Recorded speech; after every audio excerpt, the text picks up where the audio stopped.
Okay, it's now 11 o'clock, so we're pretty much on time. We have one more demonstration before the extended networking lunch. So what I'd like to do now is first of all thank Martin for his presentation and welcome Sebastien from FedEx, who's going to give us an overview of the complex subject of A-CDM from the aircraft operator's point of view and how he can manage, how he manages that. So over to you, Sebastien. Thank you. Thank you. Good morning, everyone. I'm afraid my presentation will be the exact opposite of Martin's presentation. Bunch of slides, very few live demo and an empty flight. Few words on me. I'm ATM specialist reporting to the Air Traffic Ops department of FedEx in Memphis, but based in Europe at CDG, which is the biggest hub of FedEx in Europe, actually. My main background with FedEx, 19 years at FedEx, is network ops control and Ramptor operations. And I'm with Air Traffic Ops since 7 years. I got involved into A-CDM back in 2009 when I led the integration of FedEx systems to CDG Airport A-CDM system when they were developing it back in the days. And I remained involved into A-CDM locally at CDG, then at European level and more global level. Hence why I'm in front of you today. Initially, I must say that when Carlo and Boris proposed me to make this presentation, I pushed back the offer because I know that there are many different business models, organizations. So there is not a one-size-fits-all for A-CDM best practices. But then after they proposed to offer me a beer, so I said yes. But afterwards I realized that, yeah, there are some information that are maybe not known widely in the community that can be useful in operations for flight dispatchers that can avoid to have to cancel some flights sometimes or to suffer some delays. So this won't be an extensive A-CDM presentation. It's not an A-CDM training per se. I'll try to remain as concrete as possible. A short reminder of the A-CDM principle, demo of what you can see in an MP flight related to A-CDM milestones. The sources of information available on network manager systems or websites that are maybe not known by everyone. But in the final presentation that you'll receive, you'll find more slides with more concrete examples and technical details in support. So first, a quick point on where we stand in terms of A-CDM in Europe. Currently 33 CDM airports, so full CDM airports, covering roughly a bit more between 40 and 50% of the EUROCONTROL area traffic, with 8 more A-CDM airports in the pipeline. So the orange points on the map, these are airports that have a local A-CDM system ongoing, so you have to respect A-CDM procedures locally, but they are not connected to the network yet. They're in the evaluation phase. In Europe, what we call A-CDM has 2 facets. First, a local one. So as I said, locally at the airport level, they develop a pre-departure sequencer and ATC, most of the time a departure manager as well, which is able to compute an optimized runway departure sequence. The main purpose is to move from first call, first served to best planned, best served. I put this old picture, that's an old one, but good one, a bit extreme case, but that comes from the Surface CDM team in the US. That's a real operation screenshot from JFK back in 2009. Around 50 aircraft queuing because everyone departed when ready. You want to be in the queue as early as possible. You focus on D0, except that ATC cannot deliver at the runway. And you end up with super long taxi times when not returned to the blocks because you don't have enough fuel. The second facet of A-CDM in Europe is the connection to the network manager. In fact, with the times that are computed locally, you can provide a much more accurate estimated flight profile to the network manager. So based on your TOBT, it gives a TTOT, a target takeoff time, which is the most important time in the ATFM process. In fact, when you depart from CDM airport, I'll get back to that later. This gives an estimated time over a point, and if you end up being in a regulated area or a time frame, you receive a calculated time over, which will give you a CTOT on the ground and a TSAT aligned on that. It's simplified, but that's the principle. So that's the big difference with many A-CDM systems outside of Europe. There are A-CDM systems or A-CDM implemented in China, in Canada, Brazil, Mexico is looking to develop some, Dubai as well. But you've got the local part, not necessarily the connection to the network management, if you don't have any ATFM process.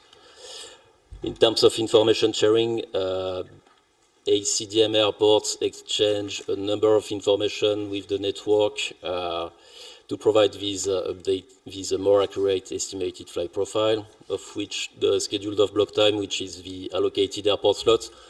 Most of the CDM airports in Europe are level 3 airports, so you need to have an allocated slot to operate on them. That makes sense because these are airports where demand exceeds runway capacity, or at least scheduling capacity. Then a target of block time, which is the estimated time of departure communicated by the airline. You add to that a variable taxi time, so a complex taxi timetable, not the standard taxi time of 20 minutes for the airport all year long. In average, you've got more precise taxi times based on the departure gate and the runway assigned for departure.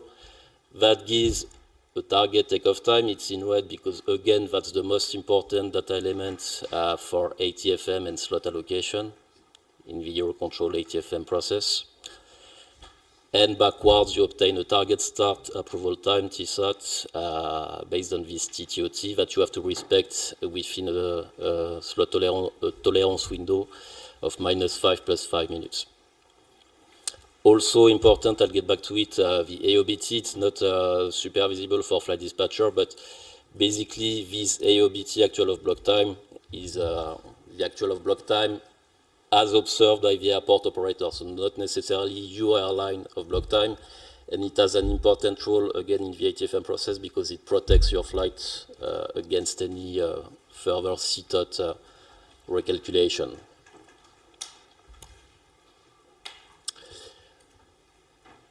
How does it work?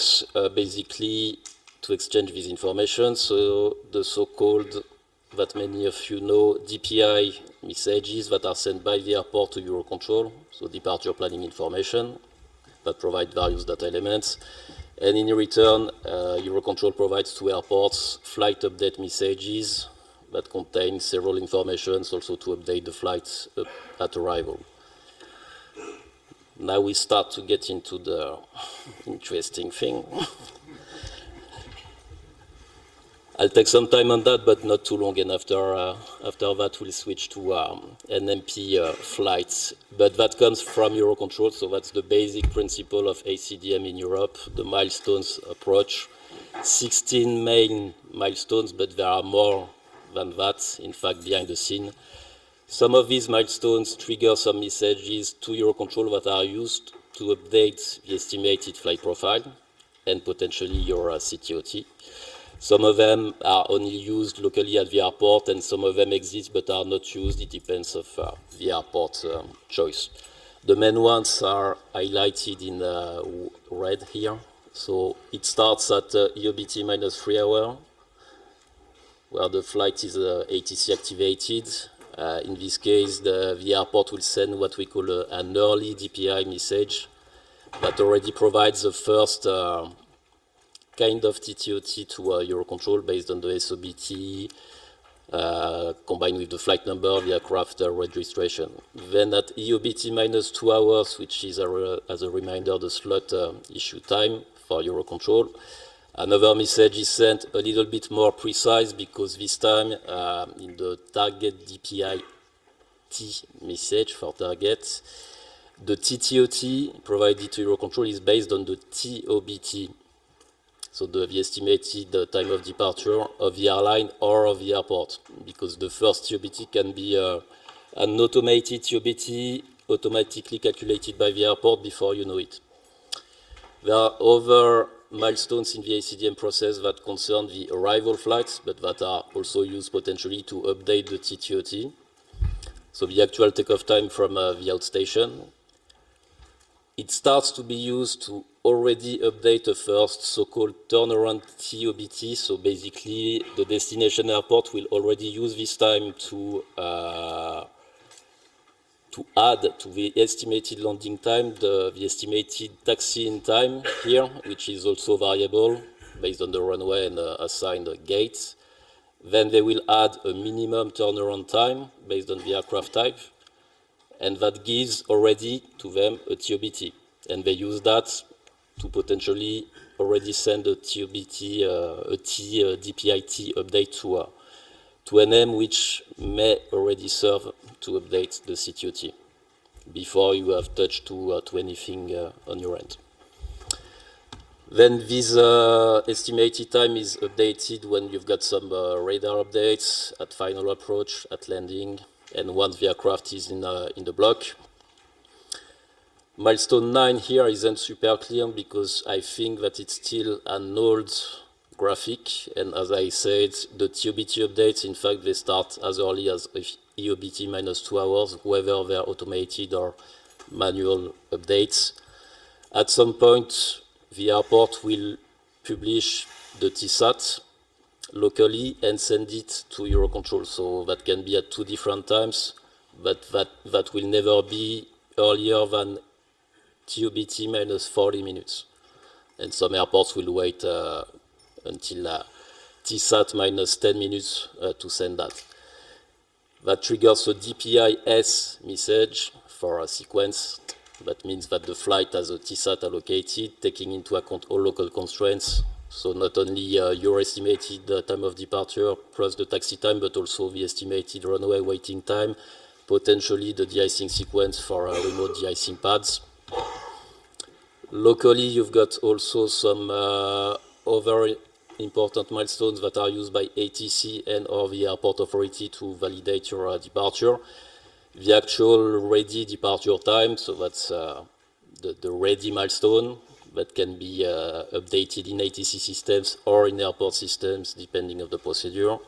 The startup request, actual start request time, ASRT, when the crew actually contacts flight data or ground to request startup, and the actual start approval time, which is when ATC approves startup. So all these milestones, they are not super visible and not visible at all in NMP flight, but they're important because they are conditions potentially resulting in the flight being locally suspended in the CDM system if you don't respect the local procedure, which can be different depending on the airport. That's another difficulty with A-CDM.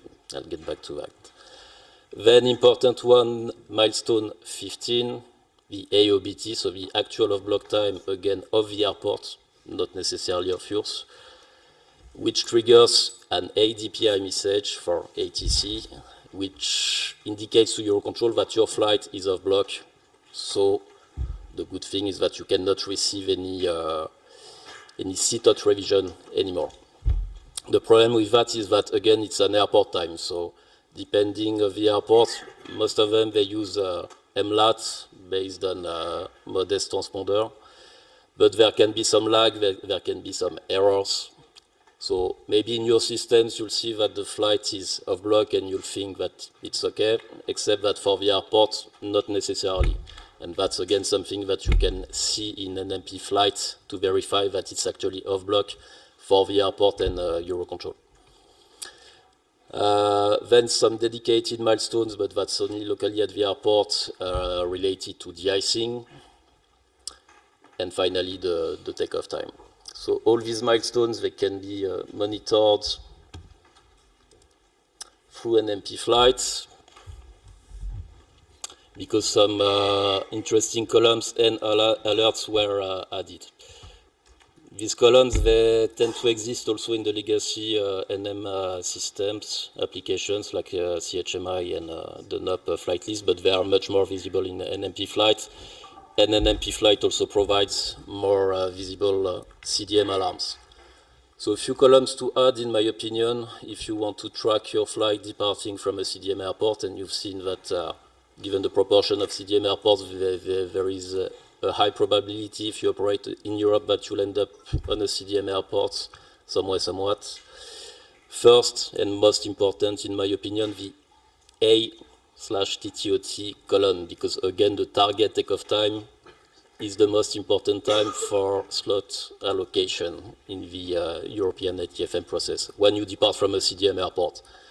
So if you don't have this column, you're already missing something. Secondly, TOBT, of course, TSAT as well, and taxi time, sorry. Why these columns? So you can arrange them in the order that you prefer, but I find this order more logical because you have all data elements and you can reconcile them more easily or more easily see what is the problem. I'll get back to it. Personally, I also add the ETOT column, which gives the same time than the default E-CTOT column, except that when you have actually a CTOT, when a flight is regulated, the CTOT time will overwrite the ETOT. And sometimes they can be different, because ETOT will be based on TOBT plus taxi time. The TTOT will be based on that plus the local constraints, because on top of the optimal taxi time, you also have potentially some delay at the runway taken into account in the TTOT allocation. And the CTOT can also be different because, important, the target takeoff time that is assigned by the CDM system is already taking advantage of the slot tolerance window of the CTOT. So the -5 plus 10, it's not for the airline or pilots to use, but in fact it's already used by ATC. And you can have potentially some target takeoff time that will be already equal to CTOT plus 9 minutes. So really what matters the most when departing from CDM airport is the TSAT time that you have to comply with in a -5 plus 5 window. What you can see here and why it's useful to monitor the CDM alerts, so the default ones, the ones that you saw in yesterday's examples. If you add the TOBT column, it makes more sense. The CDM EOBT, CDM TOBT alert, that's to alert you that there is a discrepancy of more than 15 minutes between the flight plan EOBT and the TOBT in the CDM system. So for instance, this guy is the example. You see that the flight plan EOBT is 1000, but the TOBT is 935. And you see, as I said, that for CTOT allocation, they don't care about your EOBT because you're departing from a CDM airport. They care about the TTOT, 955, because 935 plus 20 minutes of taxi, 955 target takeoff time. When you hover over this column, they will give you the type of DPI message. So in this case, the little t means that it's a target DPI message, so the message that is sent as of EOBT minus 2 hours. And the little d means that there is a discrepancy because of this discrepancy, actually. The S means that this target takeoff time is based on a DPI S message, so taking into account the TSAT, which itself takes into account the local constraints. So that's why you see you have a TOBT 950, but TSAT 953, because there might be some delays locally at the airports. And if I'm back to this example, so the EOBT is 1000 because maybe that the airline is aware of a non-delay, but interestingly, you see that the TOBT is 935. The TTOT 955, there isn't any slot on this flight yet, but if there was some, it would be allocated based on this time. right? And the TSAT that you have to comply with is also 25 minutes earlier than the EOBT. And if you look to what happened, basically, you can check the details in the ops logs. So this flight plan was filed initially with a 9:35 departure time. At some point, the airline sent a delay with new EOBT 1000, which triggers a discrepancy message. And you see the time, it was quite early in advance compared to the flight's departure, except that nobody sees it. And the TOBT locally, it remains set to 9:35. So the problem with that is that if nobody sees it and corrects this time, you will get your TOBT and TSAT expired, because if the crew isn't ready and doesn't call ATC in due time, you lose your place in the sequence, which can be impacting. First, locally, if there are some delays locally, for instance, a de-icing sequence. Plus, from an ATFM perspective, if your flight has a CTOT. Because basically, when you miss your TOBT TSAT at CDM airports, for most of them, after some point, they will send another type of DPI message that I have not listed on my previous slides, but important one as well, called CDPI for cancel DPI. That basically cancels the CDM process of a flight, and that has the immediate effect to trigger a FLS status on your flight plan. So this kind of thing can be avoided in advance. Another more critical discrepancy to track is the aircraft registration mismatch between the filed flight plan and what the A-CDM airport has. So by default, you have this alert already enhanced in NMP flights. It will highlight the reg column in red to indicate that there is a discrepancy. You see also that there's a discrepancy in the TTOT column with the little d, and you see it anyway in the alert column. It's explained. And if you look at that, you see that the registration here is Echo Charlie Lima Uniform X-ray in the flight plan, except that in the DPI message that is sent by the airport, it's not. It's Echo Charlie Mike Oscar Uniform. The problem with that, and it depends on the airport, but basically some airports won't assign a TSAT on a flight if there is this kind of discrepancy. So until the discrepancy is clear, some airports won't allocate the TSAT. So when the crew will call ATC to request startup, they will say, hey, you don't have any TSAT, contact your ops to clear up this discrepancy. And you already lose some time and potentially lose your CTOT if you have a CTOT. A concrete case that happened to us not that long ago, it was several months ago, but at a German airport, we had this kind of discrepancy clearly indicated in the NMP flight and over local CDM alerts, except that nobody was monitoring it. Our flights tend to operate close to the curfew, and that was the case for this flight, so it was on time, etc. Except that when the crew called ATC, it was in Stuttgart actually, ATC denied them startup because they didn't have any TSAT assigned because of this discrepancy. Time for the crew to call the dispatch office to try to figure out what was going on with local operations. Curfew was missed and the flight was cancelled.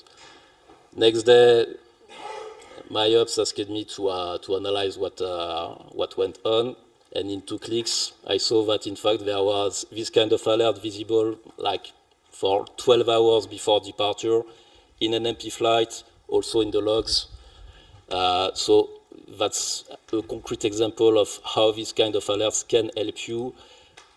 You won't solve the issue directly because you don't have the end on the local system, but at least if you see that, I would pick up the phone and call whoever is my ground agent to try to figure out what's going on and correct the registration that is wrong. Another alert that I don't have in my example here is the aircraft type mismatch at the A-CDM airport. Normally this type of mismatch doesn't prevent you to depart, but it can be interesting to be aware of it, and anyway to clear it. If you see it, it will be highlighted in blue in the aircraft type column if you have that. I'm thinking, for instance, to airports where you have a night curfew, different depending of the aircraft type. So, for instance, for jets and propellers have an extra hour to operate in the close to the night hour. So if the local CDM airport has the wrong aircraft type, for instance, they have a jet still in their database while you know that you operate a propeller, maybe that they will report a slot violation or something that could be avoided. Anyway, an easy principle with this list and A-CDM in general is really to make sure to reconciliate all the data elements. So as soon as you see some alerts, there shouldn't be any red, any blue anywhere. You should always try to clear out what's going on to make sure that you will avoid any last-minute surprise. The only alert that shouldn't be necessarily tackled immediately is the alert concerning the TOBT discrepancy, because this one will be triggered as early as 2 hours before the flight departure, when the TOBT is more than 15 minutes different compared to the flight plan EOBT. But the TOBT can be whether or not updated. It can be an automated TOBT generated by the airport. They don't know your intentions. They don't know if you plan to absorb the delay with tail swap, these kind of things. And once you update your EOBT, you cannot go back unless you cancel and refile your flight plan, which can be impacting in some cases. So for this one, yeah, use your common sense, but still it can ring a bell when you see this kind of discrepancy. Same, you should contact your ops to make sure that they align the TOBT on your EOBT.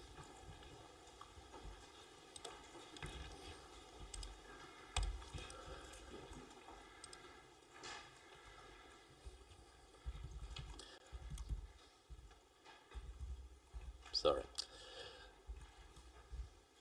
Back on the theoretical side of things, the main differences in terms of ATFM process when a flight departs from a CDM airport versus a standard airport, basically what you cannot do when your flight departs from a CDM airport.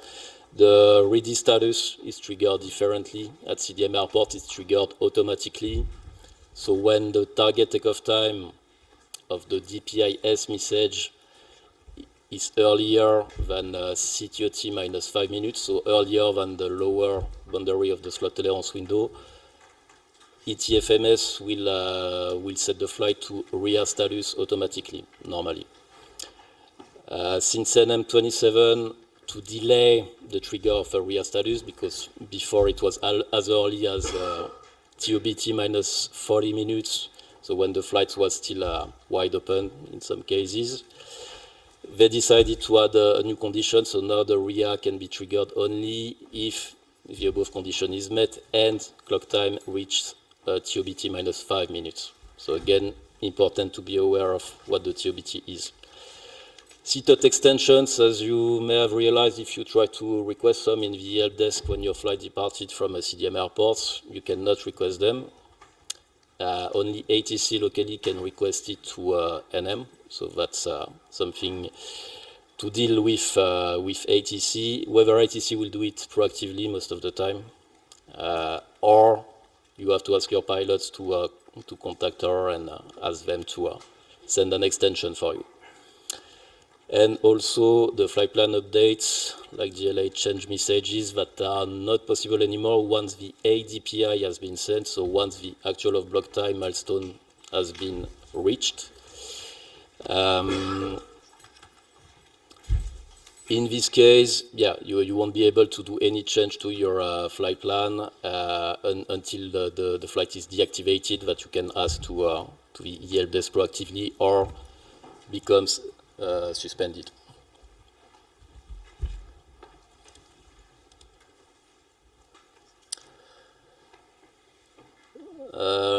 Few examples of the known complexities of the A-CDM process for dispatchers. Impossibility to update the TOBT, even though in my opinion it's not necessarily to the dispatcher to update the TOBT. but impossibility for airlines remote OCCs to update the TOBT. There are some airports that will take into account the flight plan UBT updates when they are more than 15 minutes later than the TOBT. Some airports will automatically update, align the TOBT on the last flight plan UBT, but that's only a minority of airports. The complexity of A-CDM procedures and the fact that they are not harmonized within Europe. I won't go through there, but there are many local differences, subtleties remaining in Europe. And the lack of detailed information about these local A-CDM procedures available in open source. So basically, if you're not based on the concerned airport and don't have access to their local system, it's pretty hard sometimes to find information. What can help? A proper level of European ATFM and A-CDM training. I put A-CDM into the European ATFM training because it's a full part of the process, in fact. A-CDM is just the integration of airports to the ATFM process, and very important as far as slot allocation are concerned. Maintain a proper level of coordination with ramp and ground handling. You're used to communicate with ground for issues linked to weight and balance or whatsoever. Should be the same principle prevailing for TOBT discrepancies, this kind of thing. And be aware of the sources of information existing in NM systems, of which, for instance, this map that you saw in intro. So EUROCONTROL created a couple of years ago a Power BI interactive map that shows dynamically the CDM airports existing and the main points of their procedures. So when you hover over an airport, whether the point or directly in the list, this will give you the main conditions that you have to comply with when departing from this airport. Even though it's not, in my opinion, still super clear in the fact that some CDPI messages suspending the flight plan can be sent. Other source of information, but less easily accessible. If you have a One Sky Online account, you have a link to the airport corner for airlines developed by EUROCONTROL. And in this airport corner, you have the strategic page in which you have an A-CDM section where you have the details of the local CDM procedures. So typically a link to the local websites, same as on the map, but maybe more detailed, the conditions, the key points of the procedure, and the contacts at the CDM airport. Again, it's less easily accessible than the map. The map can be accessed directly without any logon. For this one, you need a One Sky Online account.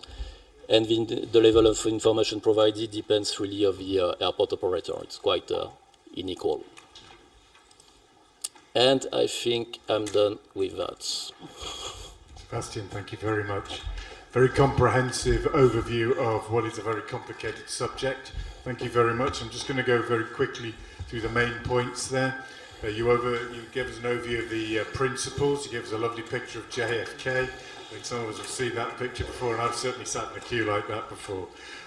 We talked about the local and connected and the difference between the two. Also, the milestone slide, very, very interesting. So some milestones that I'd never heard of, I have to say. And then you went through the demonstration on NMP flight and the extra columns that are available to help people. So there was some really good stuff there. And then finally, obviously, it is a complex subject. You did highlight some of the complexities.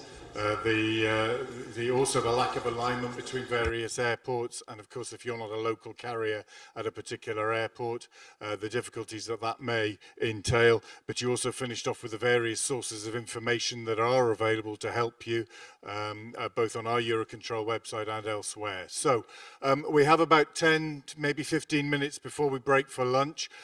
This is quite a subject, so I'll take some questions in the room, but again be aware that if you want to write them down for via the QR, and we can address them this afternoon as well. So I'll open the floor. Does anybody? Whoa.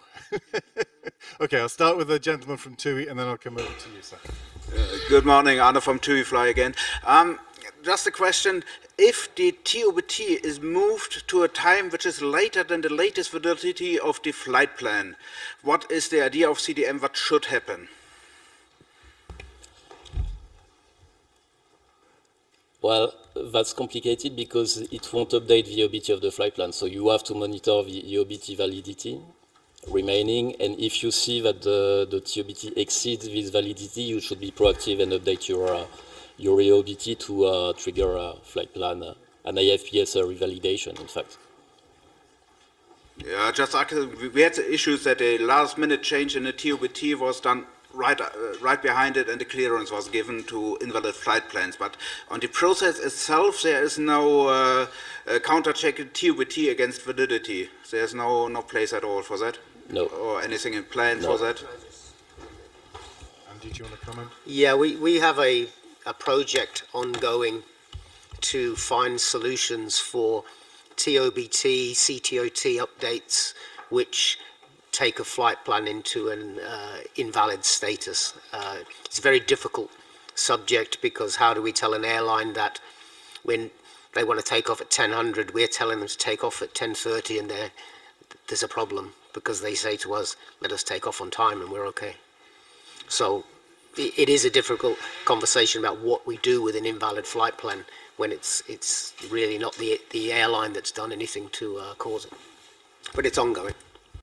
And I didn't mention it, but NM offers also a service that is called the EOBT update service. So if you subscribe to it, whenever the ground ops update the TOBT locally, it will update your flight plan EOBT. So if there is a conflict, you will see it earlier than if you're not subscribed to this service. But yeah, up to you to decide if it's worth it to rely on TOBT updates to update the flight plan. Okay, thank you. Thank you both. Gentleman from EasyJet. Hi, it's Fabio from EasyJet. I have a question about the TSAT. If it is possible to know a predicted or estimated TSAT before we do rerouting. The reason why I'm asking this is it's quite rare, but it did happen that we were rerouting flights out of an airport. We managed to cancel the slot. We filed the flight plan, all good. To then gain a new slot because the local airport put like a horrible TSAT, if it makes sense. So if we knew beforehand, before rerouting, that maybe the way we issue the local airport, we would never done it. But so yeah, the question is there a way to avoid this? No, not yet, not as far as I know, and I don't think that there are any projects yet for that because it would be super complex. But to my knowledge, there is no what-if function allowing you to predict what will be your TSAT after a reroute, unfortunately. And it's so dynamic. TSAT, they are reevaluated every 30 seconds at the CDM airports and published every minute. So it's like the CTOT reevaluation every minute. It's quite dynamic. There are many factors impacting it locally outside of the flight trajectory. But that's a point maybe to rise for future discussions because there are plans to further integrate airports. So CDM, we are there. There are next steps to further integrate airports to the network. Okay, thank you. We have a question over here. Hi, this is from Platinum Aviation Germany. The question is related to the CDM procedure at most of the airport. I guess, as you have mentioned, that there will not be much possibilities to put a delay on the flight plan or modify the flight plan. We often come across situations where you need to cancel and refile the flight plan, I guess. So under such situations where we already have, let's say, CTOT regulation and a delay, if we cancel and refile the flight plan, we often might land up into, the bottom of the queue of the CTOT of the regulation. And that usually, creates a kind of huge delays sometimes. So is there any initiative where we can just avoid this late filing penalties or getting to the bottom of the queue on the CTOT regulation? Thank you. That would be more for to answer, I think. And the answer is no.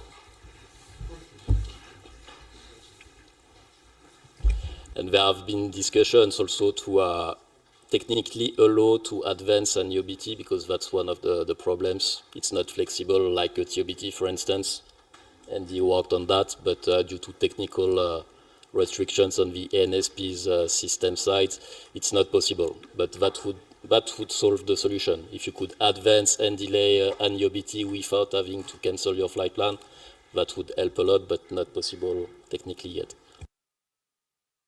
Thank you. Okay. Any other questions in the room at the moment? Gentleman from Lot. Yes, that's obvious that the each and every A-CDM system is as strong as the weakest part of it. And recently, from our perspective, the handling agent part in some of the airports, especially German airports, is very weak. Very weak. And I wonder if from network manager perspective, we have seen on the stands very nice, powerful tools to analyze performance of different parts of network manager. Are you able to analyze the CDM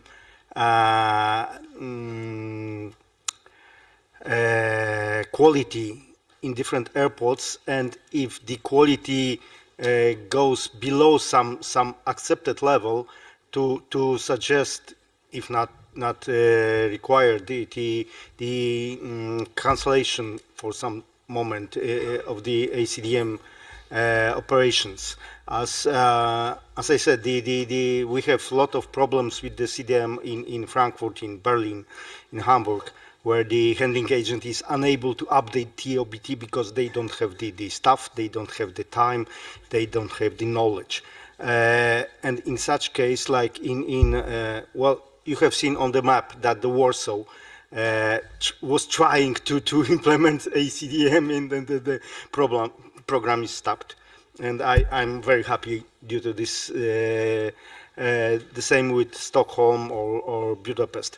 So there is the option to turn on and turn off. So is the network manager able to act in such situations? The same that will be for the network manager, but basically, yes, so the network manager, what they're doing is more on the strategic phase right now. The orange points that you saw on the map, these are airports that implemented CDM, but that are not connected to the airport yet, and they're in the evaluation phase. So they are sending DPIs to NM in the background, and NM is assessing the quality of these DPI messages. I think you have to reach something like 80% of accuracy in the DPI messages that you're sending to NM to be actually allowed to be a full CDM airport. Then you've got the tactical part of operations, and that relies in the airport operator's hands. So it's up to the airport locally to decide if at some point they have to switch the CDM system off because TSATs are going wild because of snow, super severe conditions. Some airports do it very easily. You see it in AIM messages. Airports switch their CDM procedure off back to standard procedure, then they reactivate it. Some other airports are more reluctant to switch off the CDM process because it can be complicated in the recovery phase. Sebastien, thanks. Unfortunately, I didn't hear the question, but I think it is more one for the network manager. We have Joanna and Slavi here as some of our experts, so I can hook you up with them afterwards at the lunch break. But certainly in terms of connecting to our network, there are very strict criteria that have to be met and very strict criteria that have to be maintained once validated, which I think is basically what we were talking about there. And we have had a couple of airports that have connected and then had to disconnect for various reasons, and we work very closely with them to get back onto that. I don't know whether either Joanna or Slavi you'd like to make any comments on that, but certainly afterwards we can follow that up. Yeah, I'm Joanna Sucho. I work in airport integration in the airport unit of the network manager. Main subject is A-CDM. So my colleagues here mentioned the fact that so before an airport becomes connected, they go through this strict validation that takes several months, where my colleagues look at the quality of the DPI messages, the information that is transmitted to the DPI messages. They have strict KPI criteria that has to be met, and only once that is achieved, they go into operations. But what is missing at the moment, it hasn't been implemented, is a sort of DPI monitoring, and this is it is our plan now to implement DPI monitoring for all the A-CDM airports. We will start, as we have recently received, or we are in the process of receiving the final approval from the AOT, to publish on a monthly basis. We will start with publishing in the monthly NOR, TTOT quality, TTOT predictability accuracy criteria for all A-CDM airports. So basically there will be a ranking of the A-CDM airports depending on the KPI. The KPI is TTOT value at IOBT minus 30. So this is a very simple KPI. We will start monitoring and publishing on a monthly basis in the monthly NOR. So everybody will have the chance to see how each A-CDM airport performs in terms of TTOT quality at IOBT minus 30. IOBT is your EOBT, basically, as reference. That's the KPI that we intend to start with, and slowly build upon that to publish more, so to enhance the DPI monitoring, identify the right KPIs in coordination with our stakeholders, because we acknowledge the importance of monitoring, and it's not only us, but the airlines as well, and other stakeholders, including the airports. Again, that's something, it's an ongoing activity that we will focus on this year and in the years to come. Thank you very much, Joanna. Joanna was hiding in the translator's booth. I made sure she came down, and I really appreciate her answering the question there. Joanna referred to the monthly NOR, that's our network operations report. It's published every month, and that's where those data will be available to you. That can be subscribed to via our website. Martin, you wanted to make a comment. I'm mindful of the fact that we're just about at lunchtime. Martin, to make a comment, and then I'll maybe take one or two more questions in the room if there are any, but please use the QR code and we can address anything else after lunch. Martin? Yeah, well, I don't have to introduce myself, but Sebastien and myself, we are in a lot of CDM meetings together, so I know also something about CDM. If you are involved in your airport with CDM, so it is a future CDM airport, out of my perspective, the EOBT, our flight plan EOBT, should always be leading, and you shouldn't have to contact anybody else to update the TOBT like at the German airports. So basically when the CDM manual is saying that the TOBT is delegated to the ground handler. So as an airport, as an airline, you do not have the influence by updating the EOBT, that the EOBT updates the TOBT. EUROCONTROL puts in a service that the TOBT updates the EOBT. But out of an airline perspective, and we pushed it in at several CDM meetings, that the flight plan or the aircraft, it's my passengers, it's my crew, it's my responsibility. So I want to have influence at all moment in time for my flight. So updating the EOBT and pushing the TOBT into the same time window should always be there. So if you have influence in evolving CDM at your airport before they are fully connected, be sure that the EOBT updates the TOBT. It's happening in Amsterdam, it's happening in Oslo, there are no issues there. Copenhagen will do a trial in the near future with this, and we try to convince through this trial, although Amsterdam and Schiphol do not have any issue with the TOBT updates by the EOBT, so we try to convince all the other airports to move to this direction. And for Wojciech, there is a special CDM page for the German airports where you have contacts, And there you can ask, out of an OCC part, that they update the TOBT on your behalf instead of the ground handler. Okay, thank you very much, Martin. The message there is fly via Schiphol, it would appear. But okay, thank you very much for that. Anything else very quickly in the room? Otherwise, what I recommend now, thank you very much. Thank you very much, Sebastien. Very comprehensive, Thank you. much appreciated. Let's break for our networking lunch. We have an hour and a half, so we reconvene at 1:15. 1:15. Thank you very much. Ciao, bye.